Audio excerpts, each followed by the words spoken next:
Hi, I'm Scott Hunter, and I've got Guang Yang with me today, and we're here to talk about building APIs that can use the features of PowerApps. So I have a couple of points that I want to make. So PowerApps can use a variety of APIs. Number one, it can use APIs you already have in your enterprise that you're hosting yourself. You can host the APIs yourself, or you can actually build your own new APIs and host them in Azure App Service, and you get a bunch of capabilities for doing that as well. But PowerApps works with any API, no matter where it's hosted, no matter where it is, no matter what language it's written in. You can consume your APIs in PowerApps. Yep, that's correct. If I think of Azure API apps, there's a couple of things that we let you do. First off, you can build your APIs in whatever language you want. We have a bunch of built-in authentication inside of API apps. Service to service and service to user. We also will take any API that you already have and we'll give you CORS capabilities. This allows you to call the API from JavaScript from any other domain. You don't have to worry about building your API. We can do that for you. And then we have the ability of taking the Swagger metadata that your API might expose and discovering that and being able to consume that for a variety of features in both API apps and in PowerApps. One of the cool things about these APIs in App Service is you can use them both for Power Apps or for Logic Apps or for your own applications. So building an API and hosting in App Service gives you all those capabilities. Another cool thing is we have the ability to do SDK generation. And so we can actually generate, no matter if your API is written in Node, PHP, Java, .NET, we can actually generate the code to call the API. So sometimes we can make the consumption of the API that you're hosting and building inside of Azure App Service even easier. And then once again, we have this great API management inside of Azure, and you can easily take any API that you host, both in API apps in Azure App Service or your own, and easily use them in our own API management. Next, we want to talk today mainly about consuming APIs in PowerApps. Because if you build an API and host it inside of PowerApps, you get even more capabilities. And I'm going to let Guang drill into those. Yes, exactly. So Scott mentioned about the integration between APIs and PowerApps. So once you have your APIs in PowerApps, the first thing is that even without writing any code, we'll already have a lot of out-of-box APIs you can use already. So that just things like Dropbox, Twitter, yes, Office 365, a bunch of our built-in APIs are just there. You just pick them and choose them, and they're there. Exactly. And the second is that, as Scott mentioned, no matter where your API is actually hosted, like in your own data center or in Azure App Service, you can expose them the same way, so very flexible. The third is that about authentication and authorization. So we will actually enable AAD authentication automatically, and on top of that, we'll give you advanced user-based authorization. So you can choose to say for a certain API who can have access in your organization. Very, very powerful. So that's pretty cool. I can write an API. I don't have to write any code, and I can protect it with Azure Active Directory, and then I can give user and role access to that API with no code changes to the API at all. Exactly. So API definition discovery, so that's one we actually inherited from API app. We're just bringing this forward so you have the same capability. And finally, last but not the least. And so what that'll do though is that actually, if I'm in PowerApps, because of this metadata, it allows PowerApps to actually show me what I can actually call and consume easily. The API definition also allows us to generate those SDKs as well. Right. And finally, we also provide a capability to connect to other SaaS systems or your on-premises data. So this is also very powerful. If the out-of-box APIs we provide to you is not good enough, you want to extend the system, you want to connect to your own organizational data. So that's the capability right there. So next what we're going to do is we're going to switch to Visual Studio, and we're going to build an API from scratch. We're then going to take that API, host it inside of Azure App Service. As I said before, you don't have to do that, but we're going to host ours in Azure App Service, and then we're going to make it available to both PowerApps and pro developers in my organization by importing it into PowerApps. So I'm going to jump over to Visual Studio, and I'm going to build a new API. So I do new project. I'm going to select ASP.NET here. And there's a new project type here called an Azure API app. You're not required to build an Azure API app. I could have also gone up here and just created a raw API, but creating a Azure API app gives me a couple of extra benefits, meaning that it creates an API project for me, and it puts Swashbuckle inside of my project by default. Swashbuckle is a technology which will create Swagger API for my API automatically without me having to do any work. Even though I'm showing an ASP.NET project here, using APIs inside of PowerApps for pro developers does not require .NET. You could easily write an API in Node.js, Ruby, PHP, whatever you Java, want. yeah, you just need to write, use a library or write a Swagger metadata for that. So I've got a regular API app project here. And what I'm going to do is I'm just going to drag some pre-existing models I have in here. So I've got a contact model here. And you'll see it's got an ID, a first name, a last name. And I've also got a controller here. I'll drag the controller in. And I'll delete the default sample controller. And if you look at my controller, it basically has some static data with some names in it. It's got a get operation, a post operation, a delete operation built into it. Now, one of the cool things is, as I was saying before, is if I open my references up and I zoom in here, you can see we've got Swashbuckle built into my application.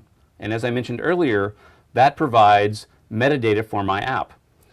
Swashbuckle has another cool feature where I can come here and I'm going to drop into App Start. I'm going to look up the Swagger config and I'm going to start search for Swagger UI. And from here, I can enable this. This is typically disabled because you don't want to run this in production, but it's great for running as a developer. I can run my API. It's going to come up, and by default there is no HTML in here, so it just gives me an error. But I can click back Swagger, and this will take me to some nice UX that is provided by Swashbuckle. Here's my API. I can drill into it. You can see I can see my operations.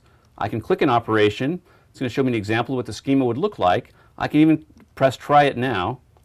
It will actually go call my API, and you can see it brought back the data that I have in my API. So very simple to take a API, try it out. But another cool thing I get from the Swashbuckle is if I come here and select Swagger/docs/v1, this will return the actual Swagger metadata that is useful for APIs. This is metadata that describes the operations on my API, what the parameters are, all of those things. And this is super critical and when I want to go add this to PowerApps, because this metadata is what allows a PowerApp app to understand what my API looks like. So let's close this out and let's publish this app up to Azure. So I come here and I publish my application. It's going to copy it up to my Azure App Service. And now, once again, there's no UX for this application, so there's no page I would actually see. But once again, I can come up here and bring up the Swagger metadata, and you can see my API is now live. Yep, pretty cool. Now, I can come over here, and I can jump to the Azure portal. And the Azure portal is going to load up. And I've got a PowerApp blade, and I've got a blade for my Azure service environment here. I'm going to click on my PowerApp blade here. And there's a new option here called Manage APIs. And I'm going to select Manage APIs. And my API doesn't exist, so I'm going to add a new API. So I'll come up here and I'll call it Contacts. And I'm going to tell it for sources, I want to find APIs that I already have hosted in my app service environment. It's going to go find that API. And in my drop down, there's my Contact API. And I'm going to press OK, and that's going to import that API into PowerApps. Let's go look at that API. So here's my apps. I'm going to drill in, and if I scroll down here, there's my Contact API. Now you might ask, why would I want to publish my API and add my API to the PowerApps? One thing I can think of is if I'm a developer and I want to build an API and I want to expose it to people that are using PowerApps, I can build my API like I always can. I can publish it here, and now people that actually want to call it from PowerApps can do so as well. But I think it's more than just PowerApps, isn't it? I mean, by doing this, I get a couple of API benefits. I think one of those benefits is everything is protected by Active Directory. Yep. So anything in this environment is protected by Active Directory. And I think you might be able to show us what else we can do. You want to switch places? And Sure. Yep.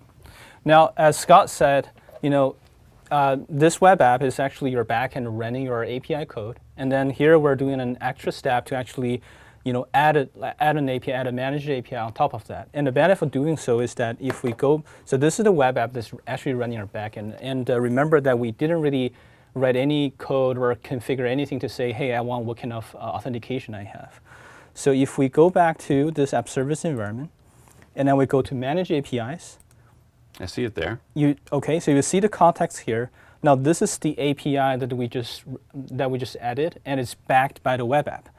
Now the good thing about this is that first of all you see the metrics here, so we're already having a few hits where we get the Swagger definition, and then you can have multiple connections for an API. You can also And what is a connection? So a connection can. It depends on the API. It depends on what kind of API you have. A connection typically can be a single user, if your API is a user-based API, or it can be some particular credentials that you use to connect to some data. Like if it is a So single for example, server, if it was like Dropbox, I might be able to put in my Dropbox credentials if I create a connection, or if you create a connection, you would put in your Dropbox credentials. Or in the case of like working for a company, I could put my company credentials in and then have a Dropbox that was available to people in my company. Exactly. And the benefit of using this connection architecture is that your backend code doesn't need to understand anything about authenticating to Dropbox, how to do the OAuth stance. Everything is handled by the platform. By people logging in, the user's OAuth access token is stored in this connection securely. We're actually encrypt that in our system. And then we also automatically handle the refresh token. So from your code, you don't need to worry about when a token will refresh, would it have enough scope, enough permission. We take care of everything from you. From your code, you just assume there is always an access token you use, always valid, and you can use that to call the actual Dropbox API. So as a developer, it takes a bunch of that OAuth flow away from me, pushes that away. We manage it as part of the service, and that leaves you to write simpler code. Yes. In the case of my contact API, which I just wrote, it doesn't have any OAuth flows, but at the same time, I didn't write any authentication, but by registering it inside of PowerApps, I basically put a protection layer on top of it saying that only people that you've given access to in the portal can ever call my API. Right. So the authorization is based on AAD. So in here, right in here in this API user access blade, so this is where we control to say who have access to this API. Now, as of right now, there is no user who can access this API, and as an admin, you can simply go click Add, and here it will show you all the users and security groups in your AAD tenant. You can search for them, and you can give people permission. So, for example, I can add you, Scott Hunter, and I can on my own API.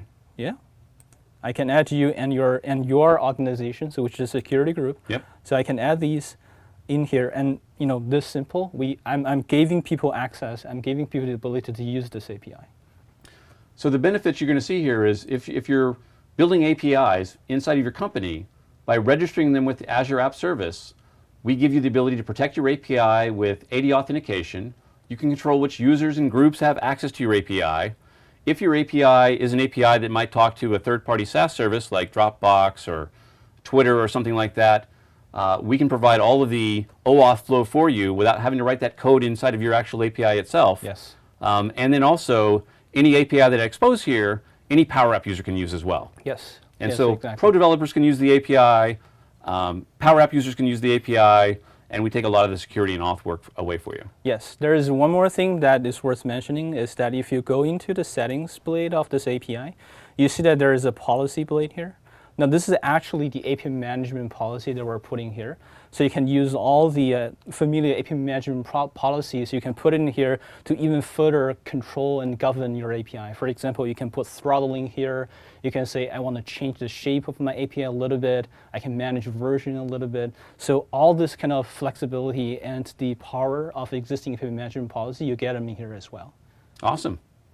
Well, please start trying to use the new API apps we built into Azure App Service and try them with PowerApps as well. Thanks. Thank you.